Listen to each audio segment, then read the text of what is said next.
Susan, Michael. So the first time I watched a meeting on YouTube, one of the city meetings, I watched the planning commission meeting on YouTube the other day. Huh. And I watched it on my big TV set. It was kind of cool. I don't know if I have a face for HGTV. But yeah, isn't it? It's really changed the way we do things. So Yeah. Well, Mary, I have a smart TV, so it takes care of all the blemishes and stuff. oh, that's perfect. I need one of those. That's awesome. Do we have a quorum with 4 or do we need 5? You need 50% plus 1, so there's 6 members, so 4 would be perfect. Yeah. All right. Well, I show Well, 5. We got 5. All right. I show 5:31. Do we want to call this meeting to order? Everyone here knows Susan. If everyone, Nikki sent out the minutes. They look good to me, but I would entertain a motion.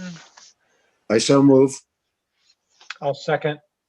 Michael and Vito. Any other discussion? Hearing none. All in favor? Aye. Aye. All opposed? Unanimous approval. Streak continues. And then no public comments, and we get a park sign update. The return of Cameron to the Parks Board. Haven't seen him in a while, and Harry Todd. So park entry signs, Mary. I think it's you, right? I'm working on it. always got these fancy PowerPoints for us. Yeah. Yeah, can you see that? Yeah. Yep, looks Is that good. the right one, Nikki? It looks like it. We don't see your notes. Okay, that's great. Yeah, it's funny because when Cameron and I were talking about coming, he said, oh, it looks like a lot of the same members from when I was there. And I was thinking back, when was the last time he came to our park board? Because I forgot he used to be our program assistant. So yeah, that reminded me. That's a long time ago. So, okay, well, here we are. So what I wanted to do is just do a little, have a conversation about park entry signs. We just to take a look for historic purposes. This is one of our current park entry signs. They are a monument sign. We originally installed them back in 2002 for all you folks that have been here as long as me. And so we had 2 different sizes. The Harry Todd size was our larger one. It's about 7 feet long. And then these other ones are our smaller ones, but you can see it's the same style. These are, I believe, about 4 feet, might be 5 feet wide. But they're a monument type sign. And when we started just, kind of recreating the park system, there really wasn't any good identification regarding, whose space is this? Is this a public space? Is this a private space? Is it a city park? Is it a county park? They'd all been county parks previously. So we created this monument sign program. It was a capital program. You can see we have our old logo on it from the city of Lakewood. And honestly, they're kind of sad looking now. This, of course, looks pretty nice. These are older. These are probably what were taken when they were first installed. And I have to say, they're not, they're just old, kind of old. There's not a lot of style to, it's not a beautification area. It probably was at some point, but I think they've all gotten a little bit sad. So as part of our 2021 CIP program, we put in a park entry sign update. And part of it was we were making major renovations, as you know, to Harry Todd. We're going to be looking at American Lake and Wards Lake. At the time they were doing, talking about Veterans Drive, and they didn't know if they were going to be taking out the American Lake sign. So we thought, well, this is a really good time to just take a look at our signs, our entry signs, and maybe doing a little bit of an update. We did make a major entry sign change at Fort Steilacoom Park. As you recall, a little different than, of course, our other signs, but there was no sign designating Fort Steilacoom Park, except for it might have been an old wood one. So this was a sign that was done in conjunction with the Gateway program. It looks very much like a gateway because this is, of course, the main entrance to Regional Park. This footprint is quite a bit larger than our other monument signs. This is, I think, a 10-foot to 12-foot situation with landscaping around it, and it's much more expensive. This is between a $50,000 and $70,000 project, depending on access, light, irrigation, etc. So it's probably a little more than what we would want to do at our other parks, but I just wanted to give you reference to it again. This was done in conjunction with our Gateway program. The Gateway was created as sort of a reminiscent representation of kind of the logistics center for JBLM. And anyway, it's a great access point for Fort Steilacoom Park. So we took a look at what we had, which was the monument sign, and person in-house, we started looking at actually what we would do at Fort Steilacoom Park for the backside, because part of what we wanted to do with the Elwood Angle Lane project is to put another sign of some sort on that end of the park. So we wanted to do something that was scalable. We wanted to do something that would be representative of what we wanted to do at all of our other parks. So that's why we kind of came up with some of these different ideas. So we wanted to just go, let me just go back one time also. If you notice on the Fort Steilacoom Park, like our Gateway parks, there are no city logos here. We don't say, it doesn't have a logo here, and that was some of the things that we talked about. At our Gateway sign, they say Lakewood on them, or it might say Lakewood with Springbrook neighborhood or something. But the idea is that we weren't trying to say City of Lakewood, City of Lakewood. What we were trying to say is, you have entered a special place. You're in Lakewood. And this is like, you've entered a special place. It's Fort Steilacoom Park. And honestly, most people don't care if it's a county site or a city site or a state site. They just really want it to be a great place to come and play. Okay, so back to this sign. So here's some options to consider, and I just want to get some feedback. I'm showing you our city logo just because you can see that we looked at taking references from our logo in the park sign package. We also are showing you some different scaled versions of it. But you can see it kind of represents Lakewood with the size, the wording, the water, the colors. So there you go.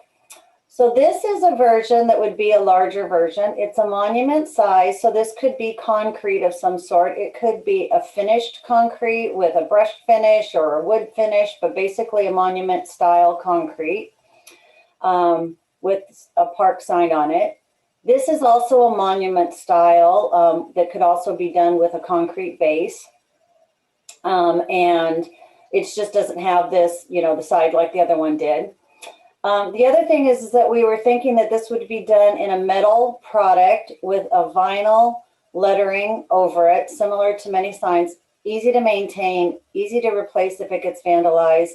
I have to say our entry signs, I'm not trying to be too jumpy back, but these are really a challenge when they get tagged, and they all have. Most of these logos are now just the same color as the sign painted over.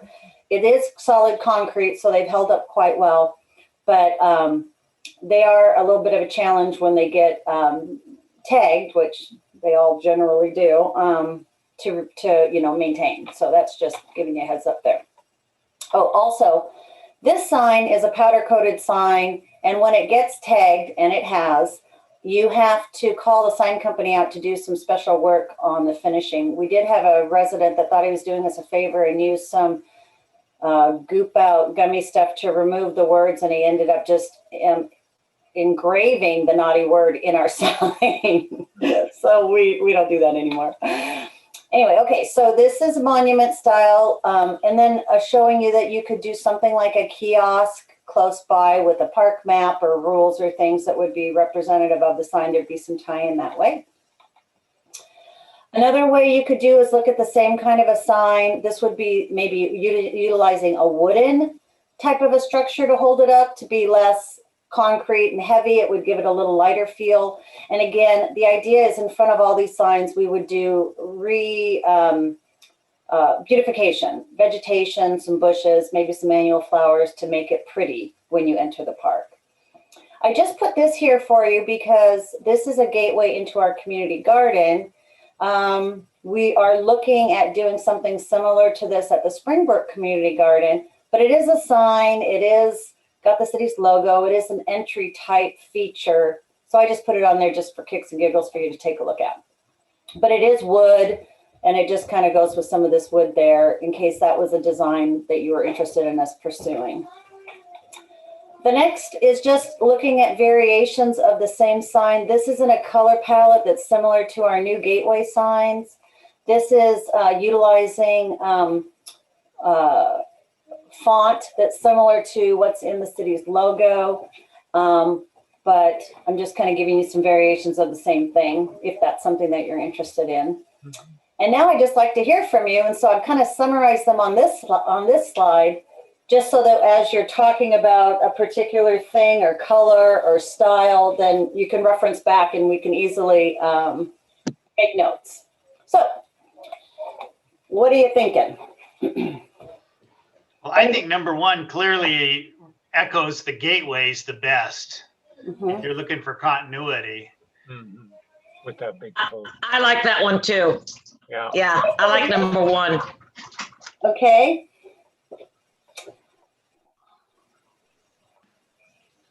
Well, actually, I like the colors in number one more so than the one with the wood post. So I guess your third option down. I think the use of that kiosk is very applicable to especially the bigger parks.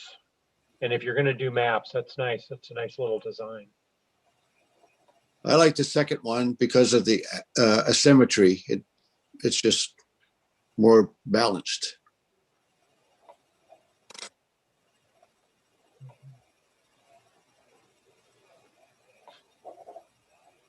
Is your pencil caught up, Mary? I'm caught up. I'm just taking notes. I'm sure Nikki is too. She's better at this than I am. And so, yeah, I agree that the top two, I think the color scheme is beautiful. I think they play well off each other. The mountain kind of protruding is great, and kind of accentuating that with the white on the top is great. I like the style, the look of the concrete on the paper and in this kind of proof or this design drawing. But are you going to run into the same problems you're running into with the current existing monuments, where over time the concrete's going to kind of wear and get that cruddy look? And so I just wondered, you kind of incorporate number one, the signage portion in with the wood, and that brown might play off, the brown tones in the wood might play off well with the greens and the blue in the sign, and might look good together. But yeah, I clearly like the top logo and color scheme the best. I just worry about maintenance and the upkeep of the concrete, and might be a little cheaper to install them with wood that way and easier to repair in the future with the wood. And I think it's an acceptable look, but either one would be great and a nice improvement at all the entries.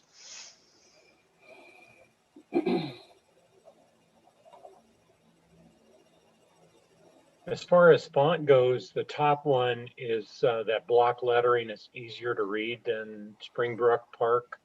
It's just a little clearer, but they all look decent. I just kind of favor the block lettering.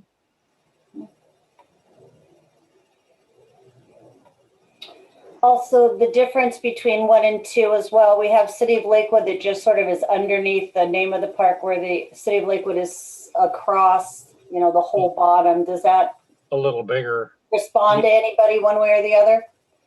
It's easier to read. Okay. And for me, there's something nice about the middle one, where it's the offset of the colors, where the City of Lakewood is in blue and seems to make it stand out a little bit, where I think in the top one, number one, the City of Lakewood maybe drowns a little bit. Mm. I think, Sylvia, where you were trying to talk, but you're on mute, or were you talking? No. Okay. Talking to my husband, sorry. Fair enough. No, I understand. Okay. Yeah, I think the kiosk looks great too. That's a nice addition. Great. Any other thoughts or feedback as we sort of move forward at looking at some alternatives? And again, looking at Fort Steilacoom being our first, because we are trying to finish that project up, and then we'll work with our contract or our consultants to put some we're trying to kind of move forward and do a little bit of the work ourselves, save us a couple of pennies as we move forward with finishing that project up. And, still working with, the other thing is we're still working with the Nisqually tribe, trying to get them to finish up those areas that we're talking about, which are utilizing wooden features. So, so maybe we'll look at a couple alternatives to 1 and 2 with that wooden there. And then also with the kiosk, it could be a powder coated metal. It could be a painted frame, holding it up. Could be wood if it ends up that you think the wood ends up looking okay. We'll look at a couple of options there too. Yeah. Good. All right. There's nothing else. I will take that feedback and share it with the team, and we'll go from there. Awesome. Thank you. Thank you, Mary. Yeah, that was good. All right, and now for the long-awaited return of Cameron Fairfield to the PRAB meeting. Welcome, Cameron, and you're going to give us an outdoor adventure programming update. Looking forward to it. Thank you. Great. Thanks for having me back. It's been a long time. Yeah. A lot of familiar faces. So I'm going to try to share my screen here as well. Are you guys seeing the PowerPoint? Yes. Okay, great. So I'm going to first share an opportunity that we have. We just partnered with a group called Agents of Discovery. And is anybody familiar with that group? No. All right. No. Great. So let's go next. So Agents of Discovery, they have it described as an educational mobile gaming platform that uses augmented reality to get youth active. So it's kind of a complicated way to say it's like Pokemon Go, if anyone remembers that craze that went on a couple years ago. So it's trying to pair the tech-savvy younger generation with and trying to encourage them to go outdoors and explore the parks. So educators, that's us, we use an online platform called a Mission Maker to design challenges, and 10 challenges make up a mission. So the app users try to complete these 10 challenges out at the park. It's a free to play app, and once it's downloaded, it doesn't require a Wi-Fi access. So anyone with a smartphone or tablet can participate. And so one of the first things we did was chose a field agent, and this field agent kind of guides the user through the challenges. So you'll see kind of the layout a little bit later, but we ended up on the raccoon. And so you can see this is a lot of choices. This isn't even all of them. We kind of tossed around the idea of an owl for the one that lives out in the Fort Silicon Park barns, and ended up on the raccoon. They customized it with the City of Lakewood logo. And then for the challenges, these are the different types of challenges, and I'm going to go into some of the more complicated ones in the next few slides. So AR Catch is one that we'll show on the next one, as well as AR Picker. Color Picker is they're given an image, and they're supposed to color in the image with their smartphone. And image checklist, player response is just them putting one in. Sound Matcher uses the auditory. And then, so here's an example of the AR Catch, and I wish this video would play, but they're actually looking through their camera, and there's this honeycomb, and what they're doing is trying to catch the bees with the honeycomb. So they're flicking that up in the air, trying to catch the bees, looking through their camera and actually seeing what's out there at the park. This is an example of one of the image matching ones. So it's a 50-50 challenge. This is not one from our list, but this is an example somebody posted. So they're field agents giving them the question, can you pick the correct young tree? And which is the young fir tree, Christmas tree. They're clicking which image they think is right, and you can do multiple in one question. Well, I'm pretty proud this GIF actually works in here, but this is an example of the AR Picker. And so they're asked a question. This one was really simple. So just pick the even numbers, and they're looking around with their camera, and they're actually clicking on the even numbers. And then that was the response that comes up afterwards. You can customize these however you want. So this is what we currently have laid out at Fort Silicon Park. As you can see, we have tried to have a wide range of types of challenges, as well as getting the user to move all around the park, and trying to avoid areas like the RC fly zone and some of the more high use areas. The blue circle around is, it's called the, I forget what it's called, but when that's the distance that they need to be for it to pop up. So they can look at this full map and see where all the challenges are. But once they enter that blue circle, they'll actually be able to access the challenge. So it's getting them to move to all the different areas of the park. And then once they complete the challenges, or the 10 challenges and complete the mission, they come get a prize, or they can get a prize. And what some of the other groups are doing in the area, like Tacoma Metro Parks, Gig Harbor, a couple different areas are doing lanyards as kind of the first prize, and then setting up different missions to add on prizes like buttons they can put on the lanyard, IDs, but they have a whole catalog of prizes on their website that we can choose from. You can customize that with your field agent and logos. So we're looking to update these challenges seasonally. So have one for spring, summer, fall, and winter.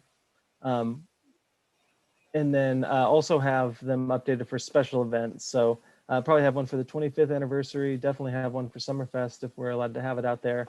Tree lighting, farmer's market, pretty much any special event, we can have one custom where the challenges are directed at that event. This is an example of one of the ads that we would use. So we're gonna have it on the city webpage. We're also gonna be featured, I believe, for March as the new partner on the Agents of Discovery webpage. So that'll give us some nice publicity and get the word out. And then we just hired a new communications manager, so they're going to be kind of working on a plan also to spread the word through all our social media and putting up some A-frames out at the park. That seems to be the best way to reach people out there right now. And then some future locations. We have 2 missions with our plan, so we're looking to always have one at Fort Slocum Park, just because it's kind of the perfect setup and where the majority of our park users go, and having the second mission on rotating locations. So the first set for the second mission is going to be at Springbrook Park. Then these are just potential for the future. We're going to have Wards Lake, American Lake, Harry Todd, Colonial Plaza if we're to have a special event there, Senior Activity Center once they get up and going, City Hall, Farmers Market, and pretty much anywhere. So opportunities are endless. Yeah, and that's the end of the Agents of Discovery piece. Do we have any questions? Questions or comments? Cameron, will can we do them in different languages? Yes, right now they have it available in Spanish. So we are setting that up right now for Fort Slocum and Springbrook as well. So is this like is this kind of free to the city? You just put in the work? Are you guys are we members to use the app? Can you tell us more about that?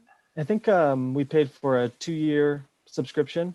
And within that, we paid for the one that has two different missions, which also let us customize the field agent and everything. So kind of the second level plan, I would say. Gotcha. What are the ages of those involved in this? It really can be any age, but I would say looking at a lot of the other cities, it's aimed at the lower or maybe elementary, middle school age, but definitely geared for families as well. We're also looking at opportunities to expand that. Like, for instance, if Cameron's working with our youth council, there could be elements that are focused on maybe things that would be of interest to teenagers. We have our older adults are doing walks at Fort Slocum Park in small groups. And so it could be something where if we do something with historic in nature, or really we want to focus it on our older adults, it could be, again, one mission is a site, and then you can put up to 10, I think, different activities. So we could focus those on, things that might be of interest to them, and then they would get out their phones because they all have phones too, and it could help them learn more about how that works. And then there's just so many opportunities to start partnering with folks too. The Historical Society, the dog park people, all different kinds of things like that. So, yeah. Just because I haven't heard of it and I'm curious, like, so if you've got your two missions going, but yet we've got the special event coming up, or it's the night market at Colonial Plaza, can you like suspend one of those missions and then implement a mission just for that, night market at the plaza, and then reconsume it like on Monday or something like that? Or is it you're kind of locked into two for the season? More customizable, like the first thing you said. So Okay. we can create as many missions and challenges in the mission maker as we want, but only having two live at the same time. So as long as we had it pre-finished and ready to go, we could just drop one out, put one in for the day, and then the next day switch it up. So as long as you do the work up front, yeah, it works really well. Right. And then what other, is this extra duties as assigned for you, Cameron, or? Yeah, a lot of stuff's changed, and we're still wondering what we're going to be able to do in the summer. So this is kind of the next big project, and it's been a fun one. It's cool, and it ties in with COVID and still getting people out there in the parks. It's a way to advertise. It's a perfect thing to put on your new kiosk, Mary. And I think it's fantastic and really cool that we're getting into it here in Lakewood. So look forward to downloading it. Yeah, definitely. Cameron, Oh. Cameron, a quick question about how are you going to market this? Are you reaching out to all the schools since it's mainly targeted? Yeah, so right now it's really just electronically. So the city website, all the social media accounts, putting up A-frames out at the park for the people that are going out there. They can scan the QR codes and it'll bring them right to download the app. Once the schools are back in session, it'd be really nice to be able to send it out and probably put it on Peach Jar and the electronic stuff as well. Okay, thanks. Mm-hmm. We have been without a communications manager, and so we're excited about we have a new hire. That person's supposed to start, I think, in middle of March, second week of March or something. And so that individual may have some great creative ideas on how to get the word out too, and to do some special campaigns. And then on some of the swag, like the lanyards, we do have a 25th anniversary coming up. And so there might be like maybe a special 25th anniversary tag or button or whatever, however that's used. So. All right, Cameron, I've got one more question for you. I've got two kids. If I've got one phone and one app, do you have to like log in and log out for the different kids, or how does that work? So you don't have to register an account to participate. Although it would be nice for our data if people did all fill out an account. But there is also a way once you've completed the mission to kind of clear the cache and kind of start fresh. So it would be if you went on two different trips, it'd be easier for them to not see the answers maybe. But gotcha. But yeah, you can clear it and try over again, and then each season it'll be updated to the new stuff. Yeah, right. Perfect. No, very cool. Thank you. Yeah. And I think another thing is you don't have to have Wi-Fi at the park. It's something you can download in advance, and then when you get there, you can utilize it. You don't have to have, a Wi-Fi signal. Some of our parks don't have that capability. We do it Fort Steilacoom, but not at all the parks. So that's also a bonus for families too. Yeah, that's huge. So I'll jump into the next piece, kind of in the same slideshow. Kind of like we discussed before, our summer programming is kind of up in the air. We're not sure about facility use with the school districts, facilities being kind of closed down, and they're still not sure when students will be back and everything. We used the senior center last summer, and not sure when we're going to be able to get back into that facility as well. So we're working on some different ideas for outdoor programming for youth, and so that kind of led us to applying for the No Child Left Inside grant. And so for those that aren't familiar, it's a Washington State Recreation Conservation Grant. It's directed at underserved youth populations. It's trying to get them to expand and have experiences that they normally wouldn't have. The funding focuses on serving youth with the greatest needs, helping them improve overall academic performance, self-esteem, personal responsibility, community involvement, personal health, and understanding of nature. So that's kind of the description they give. We just want to provide more opportunities here in Lakewood to our citizens here. And this is what we have come up with after our brainstorming session. So come up with a campaign that was called Get Outside, Play, Laugh, and Be Active Youth. So Go Play Lakewood. That sounds a lot better than the whole thing written out, but that I think it has a good ring to it. We've come up with these, or the idea was to have once a month have a different outdoor opportunity for the youth of Lakewood to participate in. And these are kind of the ideas we've come up with. So we have orienteering and geocaching, expand the Ray Evans Memorial Fishing event over at American Lake. We talked about potentially utilizing Harry Todd Park as well. Adding water sports like kayaking and boating, kite making and flying, having a youth fitness day, potentially at Summerfest was the option. Bird watching and I'm not sure about that one. That one was Mary's research, but kind of a bird watching or bird nature tours. Camping skills, survival skills was one of them. Art and nature would be like photography, painting, art landscapes, milk boat races, gardening, and bubble stations was added. I'm not sure what bubble stations was. That was kind of one of the last additions. But so what we're looking for is just some comments or feedback or different ideas to maybe add here in Lakewood if you guys have some great ideas for outdoor programming for youth or for some of the underserved youth. Well, I like the birds and having a bird checklist, and maybe it's a different day. It's 10 these 10 birds or a different 10 birds, and Yeah,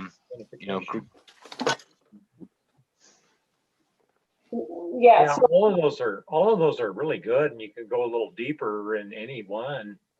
They're great. That's a good list. yeah, we were trying to decide, do we do a 5-day, 3-day, 4-hour outdoor adventure camp? Of course, Fort Steilacoom's always a great location because we've got the space and so many amenities. But we started thinking about how to make it more accessible to folks that might not be able to get to Fort Steilacoom Park. And so the idea is that, maybe kite flying and making is at Harry Todd Park. Maybe the water sports is at Ward's Lake. Maybe the birds is at Fort Steilacoom. And yeah, it would be, taking a tour, doing maybe some art, maybe building a birdhouse with your family at the end. So giving, putting it in a fashion that would be no or low cost for families and for kids. We're looking at it being kind of a family oriented where, the kids are supervised by somebody that comes with them. And we're really brainstorming now. So part of it is like with, I'll just say birds. So we're looking at members of the Audubon Society helping us, looking at Home Depot, who has birdhouse kits. Maybe they'd come out and donate the kits, or we would buy the kits. Talking to some service clubs who could come out and help work with the kids, bring some tools, and we would have, some support for those families that have never built anything together before.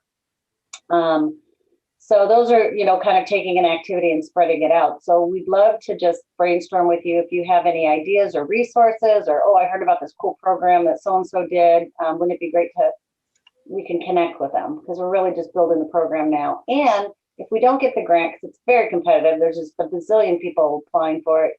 We're putting all the work in that, money's never stopped us before. We'd probably just figure out how to make it happen for our community and get those programs going to support everybody in Lakewood.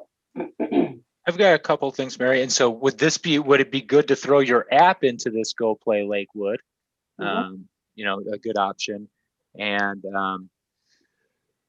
arts and nature crafts are always good. I'm looking for the foam party, Mary. If you're talking bubble stations, we got to go full foam party here. Just teasing. But then if PRAB members, we have a member of the public, Elizabeth Foster. She interned, she's been listening in, and although it's not public comment, she might have a great idea for us here and has raised her hand to speak. So I'd like to give her a little opportunity to do that. So Nikki, when you just have a chance, I think you might have to release. Hi, Elizabeth. Hi, I feel like this is probably the wrong time, but I'll just throw it out there. I have teenage boys, and what I would love to see would be a basketball court, but is that just completely out of the question, like at Fort Steilacoom? And yeah, not necessarily the right time. I know basketball courts sorry. No worries, have been talked about, but I don't know that I'm the right one to answer that one right now. So I would defer to Mary on that. I'll Right. be quiet.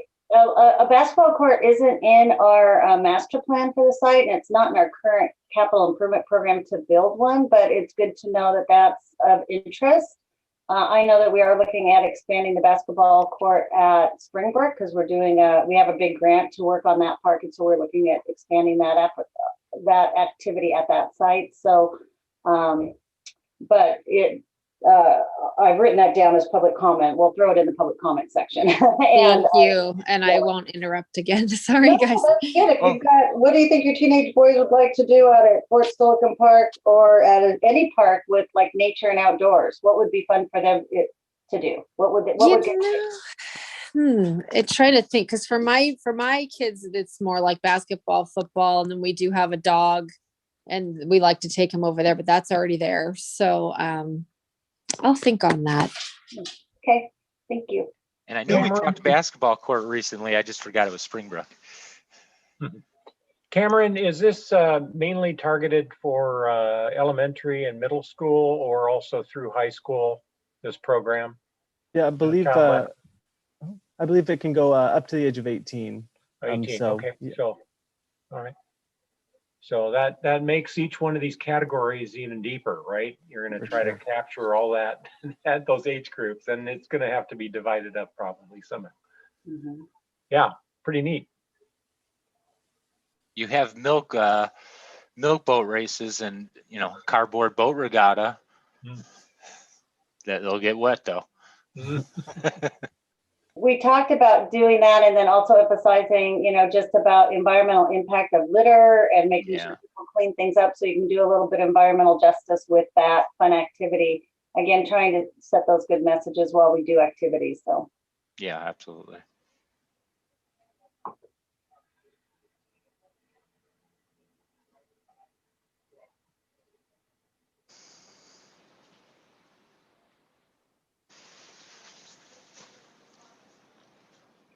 Cameron, anything else you want to share?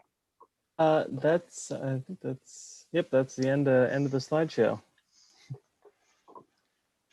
Thank you, Cameron. Yeah, no problem. Awesome. Thanks for having me Nice back. to see you, Cameron. Nice Hopefully, to see hopefully it's not another 10 years before we see you again. Sure. I'm sure I'll be back. Yeah, awesome. Thanks. Keep up the good work. Yeah, thank you. Let me stop sharing my screen here. There we go.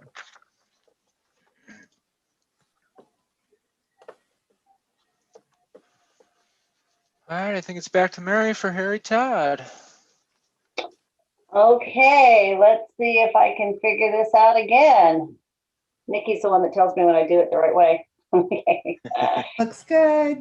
Thanks, Nikki.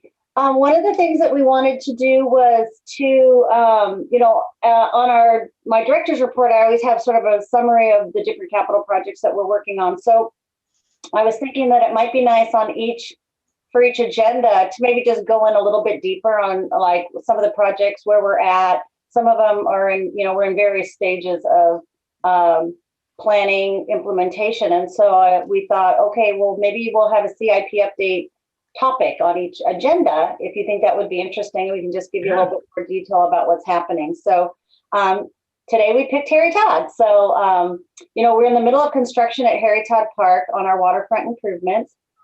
And for those of you that might not be as familiar, I'm just going to do a real quick, Harry Todd is located on American Lake. It's in the southern portion of our community. It is located in the Tillicum neighborhood area. And as you know, that area can be quite isolated because of the nature of you have to kind of get on and off from I-5 to get there. And there is definitely some areas of low income poverty in that neighborhood area. So it's a great site to do some work. So here's just a picture of Harry Todd Park. It's about a 17-acre site. It's been in the Tillicum neighborhood for years and years and years. It's been an open space of some sort since the 20s. In the 50s, they started doing a little bit of work on it. Pierce County created a park in the 70s, and then of course we inherited it when we became a city in 1996. So here is the park, and then the area that's circled in red is the area that we're actually working on right now, which is our waterfront area. So Harry, Todd, this is kind of what the waterfront area looked like in 2010, which is, 10 years ago, 11 years ago.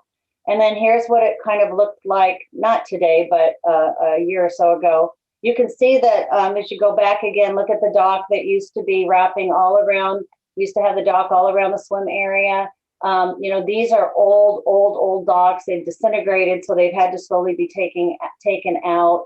And so we've just been kind of keeping it up. So we wrote several grants to take a look at fixing some elements. We had a phase 1 and a phase 2 because the cost to do waterfront work is very, very expensive. We've been very fortunate to get several grants, and so we were allowed to combine phase 1 and phase 2 so that we could really efficiently start working on the program, fixing the park site. So nothing had really been done down here in a long time. Some of the issues that we had was there was no ADA access. So as you can see, it's very steep coming down this hill. When you get to the bottom of the hill, you go down steps to the beachfront area. If you wanted to go to the shoreline, you can see this ends. There's not ADA access, it's grass. And then it heads on out to the finger docks.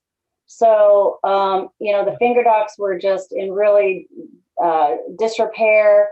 The bulkhead along the front, and that's this area right here, was eroding constantly. It has an old wooden bulkhead, so we were constantly having to sort of fix that up. And then we had this old 50-year-old restroom. And the restroom was really right at the top of the hill. If I go back here, you can see it's right at the top of the hill. So a lot of, it's blocking the view. It's difficult to access. And it has some blind spots around it, which make it, could be naughty things sometimes happened on this side. This was an old concession stand that was long since past due. But anyway, so we really just mostly used it for the restroom and then for storage. So anyway, those were some of the major elements that we wanted to fix. But even though it was an old falling down place, it's heavily used. It's the only open space in the Tillicum neighborhood area. And so people on a hot summer day are flocking to this park for use. So here is the area that we were talking about. This is that area that had originally been circled in red. It's our waterfront area. So this is sort of our program area, just to remind you. So there's a parking area here. This is a row clubhouse that was built. It's for the Commencement Bay Rowing Club. Pierce County approved them building this giant monster of a building right in the middle of the park about a week and a half before City Incorporated. So they had a 50-year lease, which we've honored. They pay us $12 a year. And but the idea was there was a lot of nonsense happening at the park because the county hadn't been paying a lot of attention to it. So they figured if we brought this activity in, it would change, what's happening at the park. So there's also parking back here. So this is that steep pathway, stairs to the waterfront. Here's our swimming area, the bulkhead, the floats, and then the restroom building. So the original design, you guys probably remember, you're part of the master planning process, was we were trying to figure out how do you make it ADA accessible? It's so steep and there's required grades. And so we were looking at, using this back and forth motion to try and get down to the waterfront area. And it really was taking away this whole area, which is right now the only open space sort of beach area. I'm just going to go back for a second to remind you, this is the area right here where people really utilize that for sunbathing, sledding in the winter. Not the smartest idea, but they do it. And so that was a concern, but we had to get this ADA access down there. That was a requirement. So that was the planning to get the money to do the project. So we got the money to do the project, and then we started doing real planning with surveys and things like that. So we looked at about 12 different options on how to make it ADA accessible, and we were able to do this, which is creating this back and forth pathway. It allowed us to leave this area alone. It allowed us to save 14 oak trees that were up here. You can see these trees.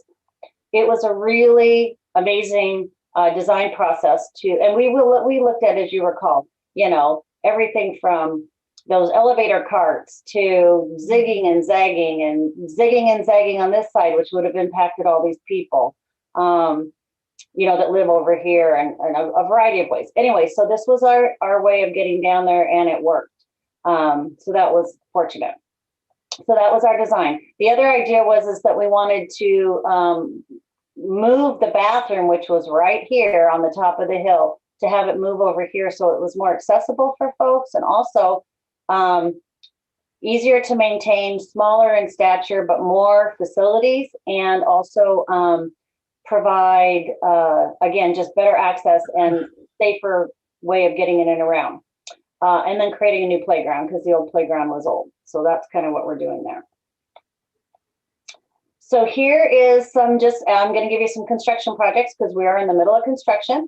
So we because of the shoreline and the water levels and all of that, it made sense to do some of our phase 2 things before we did our phase 1 things.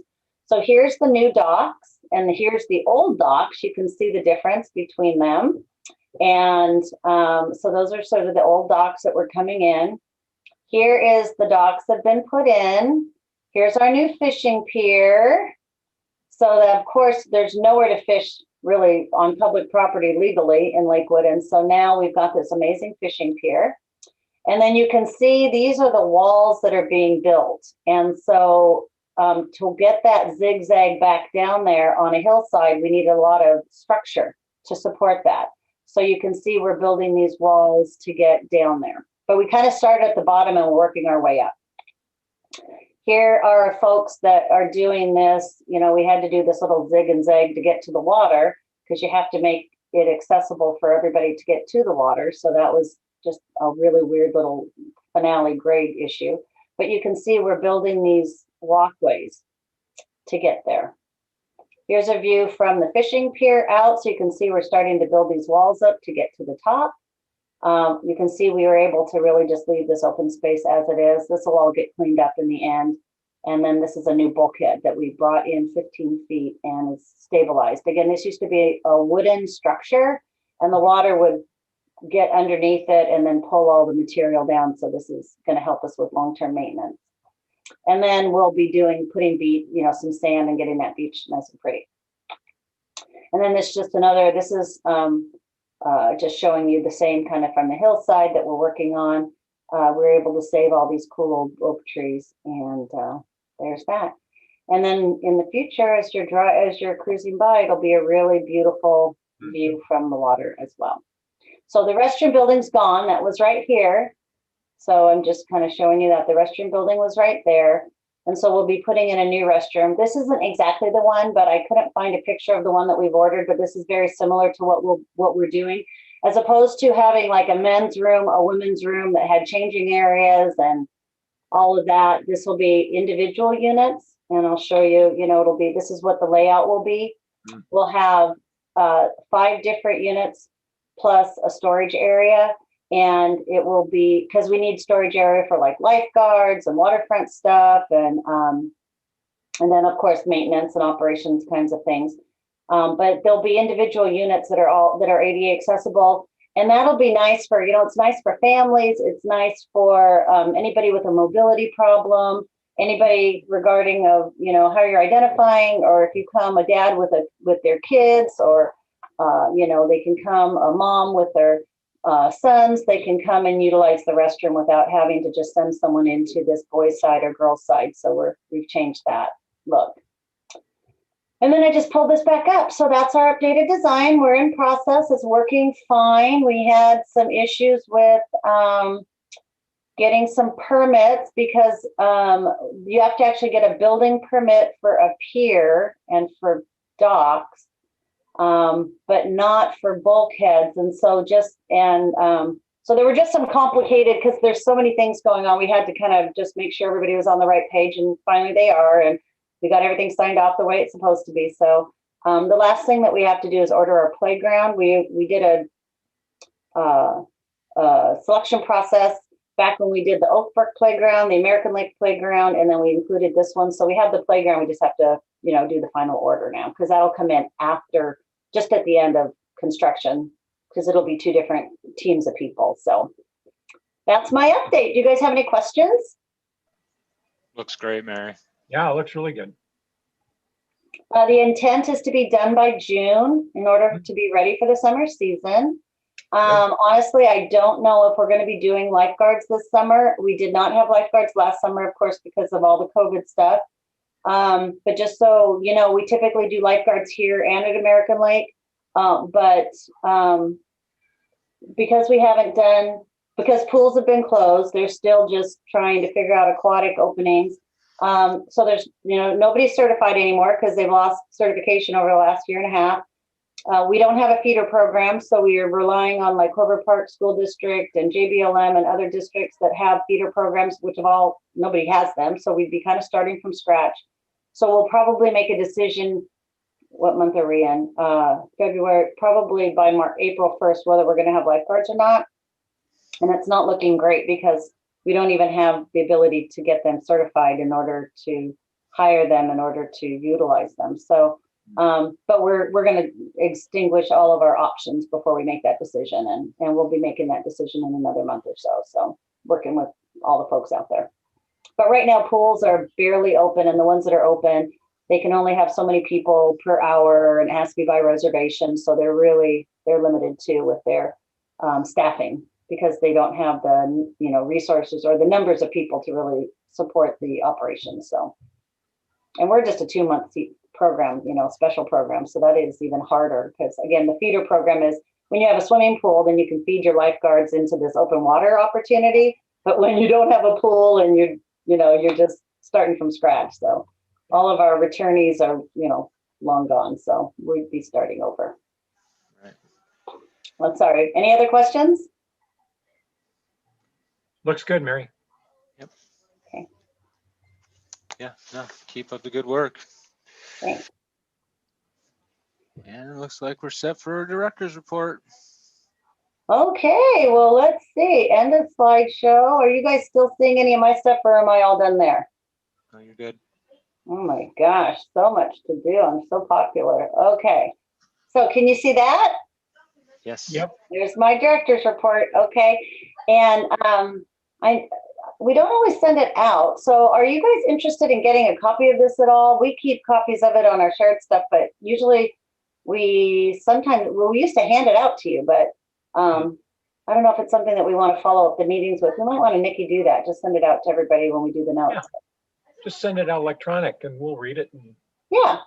Yeah, I think Nikki did last month. Yeah. We want to be consistent. So anyway, here's my director's report. I just wanted to highlight a couple of things. We have, the capital projects updates. And so we do have on our schedule, and we'll go to that in a few minutes. You'll see how we'll be highlighting some of these different projects. They're all in various stages of planning, permitting, building. So we're working on all of that, but I'm happy to answer your questions on that. Just to remind you that City Hall is going to remain closed until the end of June, based on what's happening in the universe. We are working on our special events and summer program, as Cameron mentioned, and we're going to be updating council next week on March 1st. And we'll kind of, like I said, we're looking at go, no go dates and access to sites and what's our return on investment, to do a big major project for less than 200 people sometimes is great and works great. And sometimes it's not the best use of our resources. So that's the number right now for a gathering is outdoor areas is up to 200 if you've got capacity. So we're really working on that. I just wanted to highlight our senior center. They are doing such amazing things. The older adults were the most vulnerable throughout all of this COVID pandemic stuff, and social isolation and loneliness are, they're affecting everybody. We're really seeing it with our youth mental health too, but it's really affected our older adults as well. And so we've been working really hard to stay connected with them.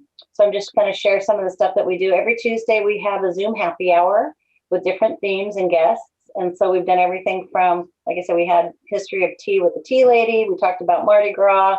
We had how to make homemade pizza sauce on Natural Pizza Day. And we're doing a big thing on dogs coming up here soon.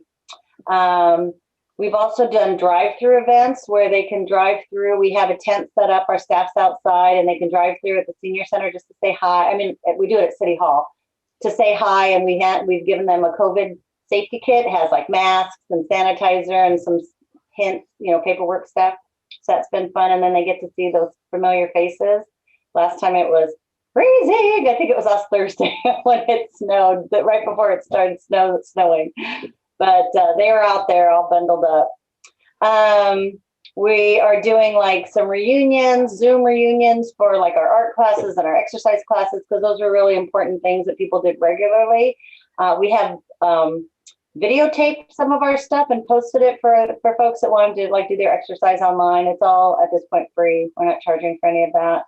And then we also have some people from our computer trainers that are doing their Zoom tutors. So those people that might not be able to quite figure it out, as you know, it's been kind of fun to watch people learn how to use Zoom, and they'll help them so that they can then participate in our programs, but also maybe with some other connection programs. So we're really proud of the work they're doing, and they're trying really hard to do some different things. So just we're keeping up with those groups and, getting new people to participate that might not have known we were even doing those programs. I just want to highlight that we're doing several things with public art right now. And although we have an arts commission, it always crosses over because it's our world and we all participate in different ways. But we are looking at a new public art piece at the Colonial Plaza, and the City Council approved a plan. The artist that was doing it ended up resigning. And so the council at first was looking at just building or just creating the art that she had designed that we purchased, the design. And then they thought, without the artist doing it, it loses its integrity. So they're starting over. So we're doing a whole new process, and we've got a new process. We've learned a lot too. So that's new. That's happened at the Colonial Plaza. That's starting. But also, we talked about signal boxes, and we talked about, especially at Wards Lake when we were doing that master planning, how ugly all those signal boxes are out there. So they're going to kick off. They did a call to artists to find people that want to do the signal boxes, and we picked Wards Lake as one of the sites. So we're excited about being a part of that whole process, and it'll make a big difference. We want to do these little splashes of art.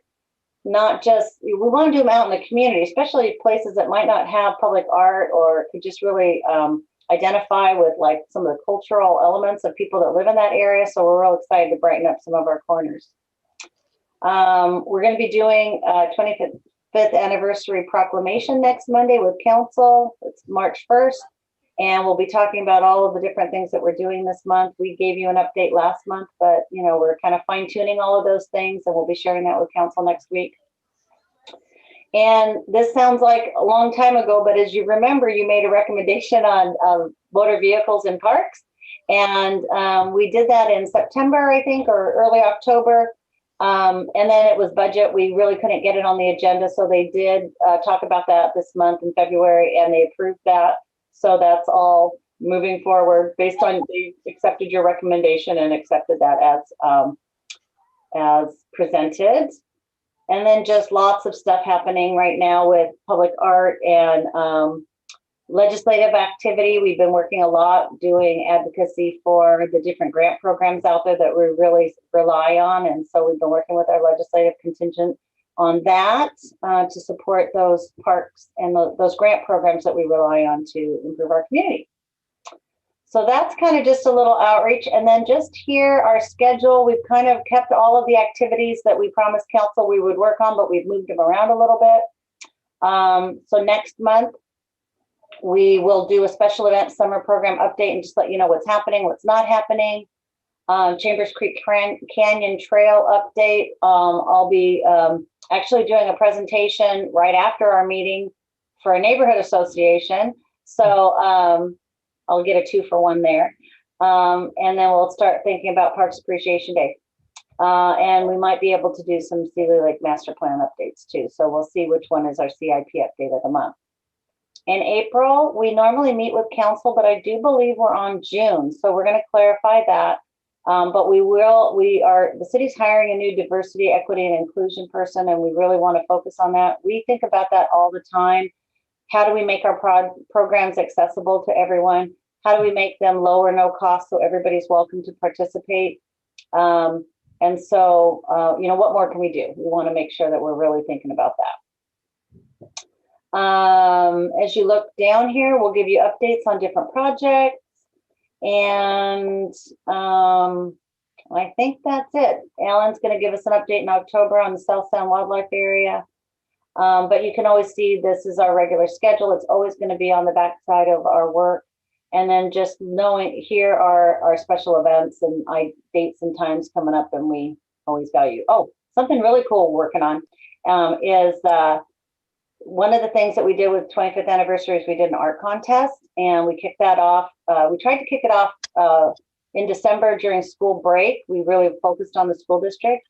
And then the Sister Cities Association, Michael's a part of that. They came through and partnered. And so the art contest was for kids from first grade to adults.